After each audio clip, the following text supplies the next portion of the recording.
kata Mbak Syif Asari, nanti akan terfilter dengan sendirinya, betik ke titik, olah ke torok.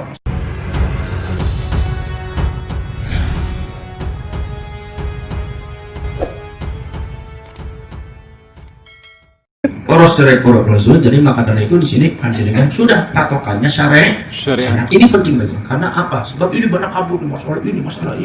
Kemudian poros direktur hati-hati juga tentang masalah yang berkaitan dengan isu PKI. Isu PKI itu sangat digoreng sekali. Ingat mana yang digorengnya? Sekarang udah sampai habis. Jadi panjenengan buatan susah, mikir masalah PKI masalah. Ada pun masalah di YouTube dengan udah biarin aja. Itu ada kepentingan politik luar biasa. Ini kepentingan politik yang sangat luar biasa, berkaitan dengan Amerika, berkaitan dengan Inggris, berkaitan dengan Cina dan segalanya. Itu bukan ranah panjenengan. Yang penting ranah kula sareng panjenengan bakal NKRI diganggu sampai kudu bangkit. Iya nah? Kemudian bakal NKRI diganggu sampai kudu bangkit karena sungguh mempertentangkan maning antara apa? Antara Pancasila dari Al-Quran. Sampai anda bocah ditoktin, bocah cilik ngomong siraku, kalian milih Al-Quran atau milih Pancasila? Masya Allah. Padahal singgawe Pancasila itu adalah para ulama, gitu. Nah, orang semacam ini membenturkan contoh sampai milih mazhab Syafi'i atau milih Quran. Padahal mazhab Syafi'i juga disinggur. Ini pertanyaan bid'ah yang sangat menyesatkan. Ini banyak orang seperti itu. Maka itu hati-hati panjenengan. Pancasila tidak pernah bertentangan dengan Al-Quran karena Pancasila dibuat oleh para ulama disesuaikan dengan Al-Quran. Ternyata kalau ada yang mengatakan lagi seumpama isu masalah PKI, bahwasanya Bung Karno itu membuat PKI, apa sebabnya? Karena apakah buat nasakom dan segalanya itu adalah pemahaman Pancasila. Kalau Pancasila itu bisa dipahami oleh Bung Karno secara komunis, itu awas hati-hati panjenengan. Bagaimana mungkin Bung Karno memahami Pancasila itu sebagai aliran komunis? Karena buktinya ada nasakom. Sampai tapi kudu ngerti bahwa singarannya Bung Karno itu muslim. Muridnya siapa? Muridnya Ahmad Dahlan, muridnya Mbak Syif Asari, dan sering datang kepada Mbak Abbas Buntet Pesantren. Beliau itu seorang alim. Satu-satunya presiden sing alim ya Gus Dur dari Bung Karno. Sing sajane pintar tapi beliau alim lagi. Ada sekalian itu pintar alim, dia pintar agama. Jadi nggak mungkin itu Bung Karno itu mengizinkan secara ideologi mengizinkan komunis, nggak mungkin. Karena siapa itu Bung Karno? Bung Karno tuh mbak kabin sing raja-raja itu peduli nih Islam. Maka dari itu isu itu nggak tepat. Adapun Bung Karno itu buat nasakom bukan berarti menerjemahkan Pancasila secara komunis. Apa sebab? Karena Pancasila bisa diterjemahkan secara komunis, bukan seperti itu. Kan pada waktu para ulama para kiai gali Pancasila kan Indonesia di sana komunis. Sebelum ada nasakom itu sudah ada komunis. Dan pemerintah dan badan ulama kita dan masyarakat kita masih belum menolak komunis pada waktu itu. Apa sebabnya? Karena satu realita ada. Maksudnya apa? Maksudnya dari para ulama, dari Bung Karno, para pendiri Indonesia ini maksudnya wis mungkin beres dingin aja sampai peragam dijajah di ngubang atau digulat dewek-dewek papaten-paten. Akhirnya berdiri dulu negara tuh. Berdiri dulu. Adapun nanti kalau seandainya nanti kemudian ada perbaikan, ada peristiwa-peristiwa kemudian nanti akan terfilter dengan sendirinya siapa yang akan merongrong Pancasila apa yang tidak. Siapa yang mau hidup bersama atau tidak, nanti ada terfilter, nanti sejarah yang membuktikan. Maka pada waktu Pancasila itu didirikan, sebelum ada nasakom pada waktu itu komunis sudah ada. Cuma ulama belum tegas dan orang-orang kita masih belum tegas melarang komunis. Bahkan komunis sempat mendirikan partai namanya PKI, Partai Komunis. Jadi ada sekali kalau PKI secara partai tidak akan bangkit. Makanya kata Gus Dur, PKI tidak akan bangkit. Nah kalau komunis bagaimana? Kalau komunis itu ideologi. Mungkin saja ideologi itu ngarane ideologi HTI dilarang, ideologi HTI masih ada. Sulit dilarang, pribadi dilarang ada yang ngati. Maka dari itu kan Gus Dur. Maka yang penting apa? Pendidikan keislaman yang penting. Sadarkan bentengi rakyat dari komunisme. Itu. Nah, ada jalan.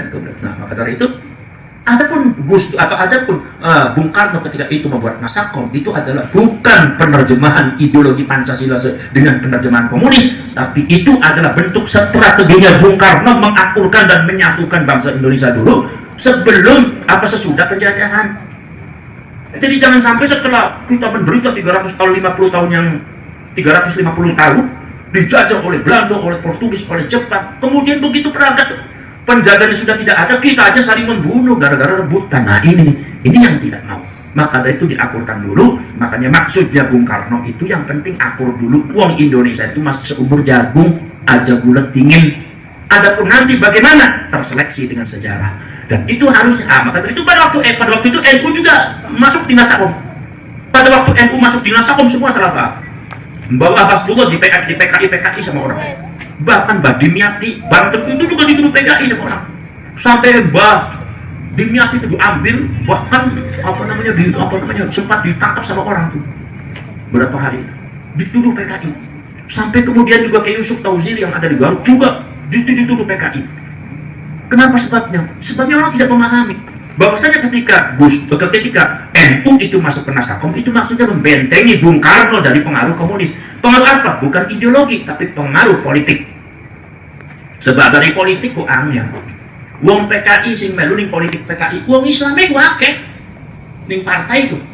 Aja berandai-andai sampean wong NU anak sing memanjing PKS. Ya akeh. Duduk masalah ideologi partai jarane beda. Ya angel kok di balik kakak sekolah wong NU kan, tapi boleh manjing PKS deh. Dan bagus kok demo. Lah zaman dulu orang-orang kampung itu dibohongi sama PKI itu partai Kiai Indonesia. Kan manjing PKI kabeh kok. Nah, melu ning Kiai cikula sih. Ya Bu, maka dari itu ning anak kebijakan biro Gus Dur itu menengah-nengahi. Maka dari itu coba dipisahkan, ada yang komunis, ada yang tiga. Ini harus dibedakan antara PKI dengan komunis, sebab anggota PKI ini banyak juga umat Islam yang orang nggak ngerti, bahkan mungkin ngerti tapi ada kepentingan politik.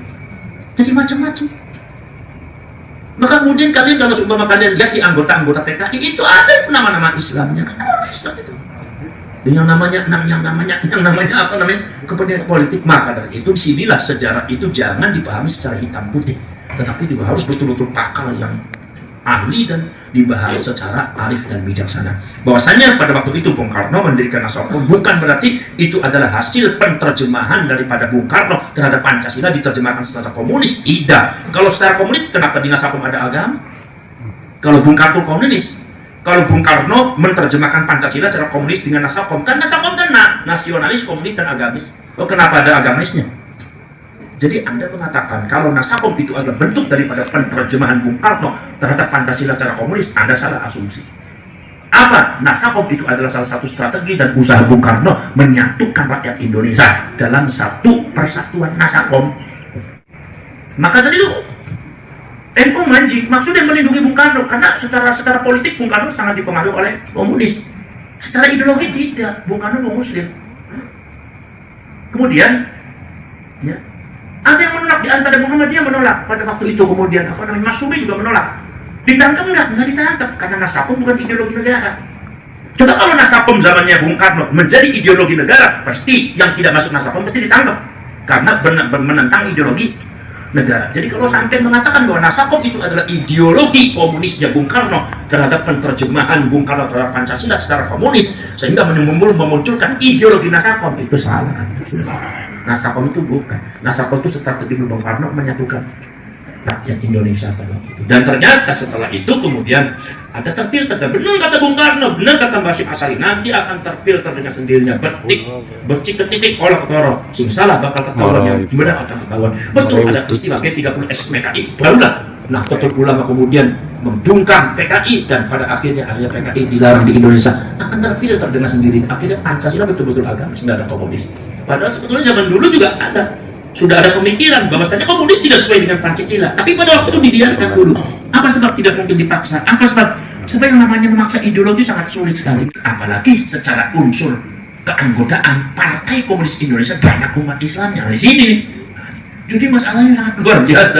Jadi tidak boleh dipahami sekali tepuk. Oh ini salah, Bung Karno salah. Oh salah kabeh. Pancasila pasti benar. NTB sebenarnya minjumnya kok. Ada mohon dari bawah. Ya. Maka dari itu itulah. Maka itu pemahaman itu maka kalian dosa isu PKI yang sekarang ini dibuat oleh orang, dibuat oleh orang, maka kita dosa terlalu berlebihan menanggapi karena ada orangnya yang membuat itu kan.